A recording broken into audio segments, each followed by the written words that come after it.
Hey there, Mortgage Musketeers. Welcome back to another episode where today we're going to be talking about should you buy a car or a house first?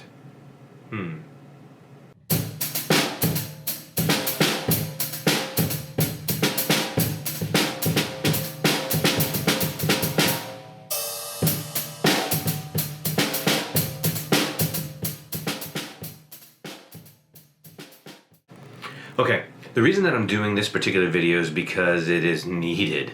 I see it so many times where people make poor financial decisions by not understanding how the decisions they make now impact their buying power in the future.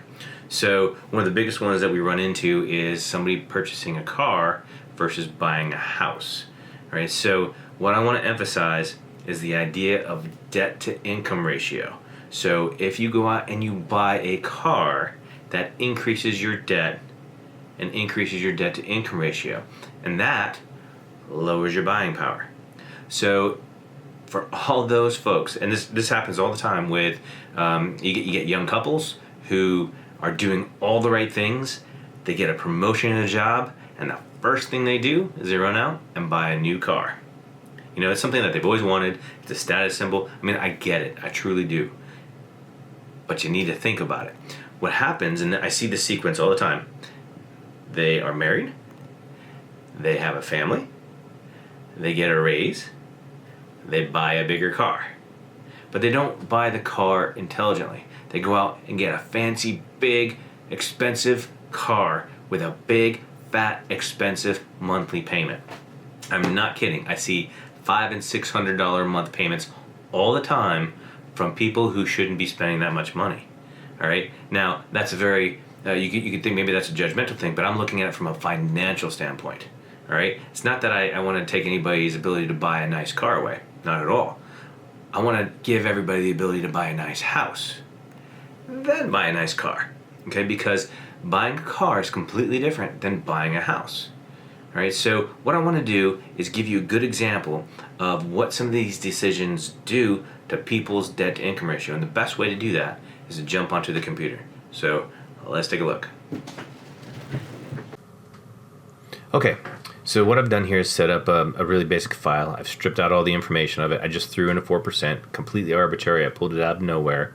Hopefully this video will last some time, but it gives us the ability to have a little bit of math. Conceptually, I'm thinking about an FHA loan because typically your first-time home buyers may not have a lot of money set aside for a down payment. Doesn't mean it has to be an FHA loan, but it gives us an example that I run into quite often. It is amortized over 30 years, which is 360 months. I just threw in $150,000 sales price because that is somewhere around where people tend to buy in the beginning, between $100,000 and $150,000. Really depends on where you live as to what $150,000 will get you. To some, it's a hole in the wall. To other people, it's a really nice house. So it depends on where in the country you live.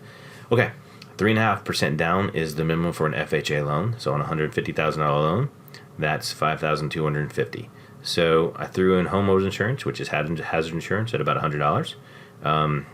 You shop for that. It can go up a little bit, it can go down a little bit. It's a good placeholder. And I've got some property taxes in there and the mortgage insurance, which is 0.85% of the loan. Okay, so with this alone, it's a $1,000 payment. Okay, but we don't have any debt to income ratio over here, and I have an entire video that I will show you, and here's the card so that you can click on it to break down how debt to income ratio works. All right, it goes in depth. But what I'm going to do is I'm going to give somebody who, let's say that they've got a $13 an hour job, okay, working 40 hours a week. So divide that by 12 months, and you're looking at about $2,253 per month. Okay, the minute that we put that in here, we're going to get a debt to income ratio. Boom, we're already sitting at a 45% debt to income ratio. All right, can you get this with an FHA loan? Yeah, you can. Okay, but now we're going to add in some debt. So let's just say that he's got, bought a ring for the girl maybe, and this can go both ways, obviously. So let's say he's got $25 in debt with a credit card, and maybe another card with $30 in debt. Okay, not a whole lot of debt here. Okay, so he's already at 154,699. So this is super high. Okay, just for debt to income ratio. Can I get approval? I might be able to. Depends if he has any assets. We'd have to run it, but it's still pretty high. So you get the idea. All right, there's not a lot of wriggle room here. Okay, so they're probably not going to be buying a house, although a $150,000 house. If we were to drop it to 100,000 with 3.5% down, now he's at 40%. Okay, so it's definitely doable. But we're going to come back to the $150,000 because I want to show you what getting a pay raise will do. So you've been working hard, went to school, or maybe just worked yourself up through the rank and file of the company, and now you're making $18 an hour. So 18 times 40 hours a week times 52 weeks in the year divided by 12 is now you're at 3,120. 3,120. Okay, so now look what happens to your debt to income ratio. Mathematically, it drops down really well with the debt in the example that we have here.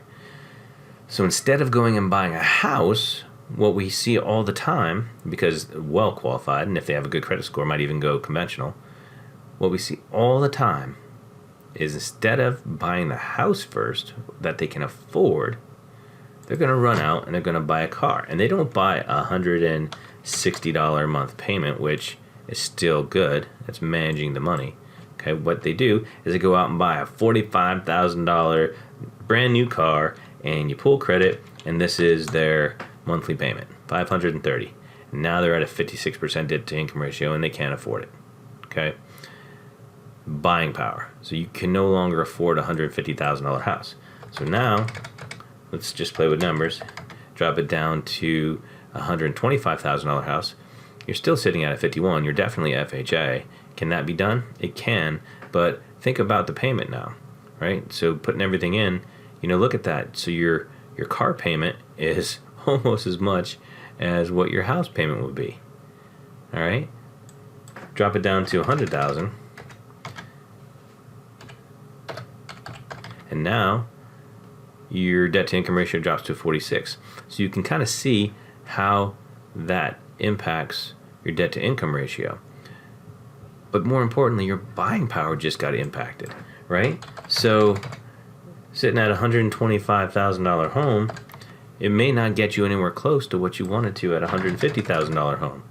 So if you really want to buy a house, you need to think about this up front, okay? Okay, so as you can see, just buying that car, that $500 something a month payment, I've had them at $600 a month payment.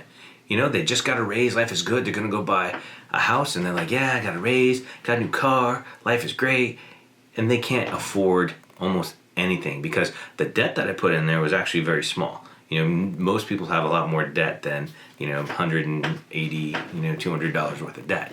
Okay, so what you have to remember is that your decisions are going to impact your buying power. In the example that I gave, we were using an FHA loan and we were stretching the debt to income ratio really high. Right? If you want a conventional loan, you can't go that high on the debt to income ratio at all. So it even impacts your conventional buying power, much more. Now, if they had purchased the car in the example that I gave, I ran the numbers, and they could actually afford a $200,000 home. So the buying power that you have before you buy the car is so much higher than the buying power after you buy the car. And in most cases, we run into the situation where you don't qualify to buy a house. That's the key, because most of the time you don't qualify to buy a house. Buy the house first, buy the car after, because 99% of the time you can still afford to buy a car afterwards if you feel like you have that breathing room, but it's also going to help you with your budget afterwards. How much car can we actually afford now that we have the home that we want to be in? All right? Okay, hope this helps, and hit that subscribe button. Hit the subscribe button right there. Hit it. I need it. Hit it. Build my subscriber base. This good information. I'm going to keep coming at you. Ring the bell if you like what you heard, and remember, it's all for one and one for all.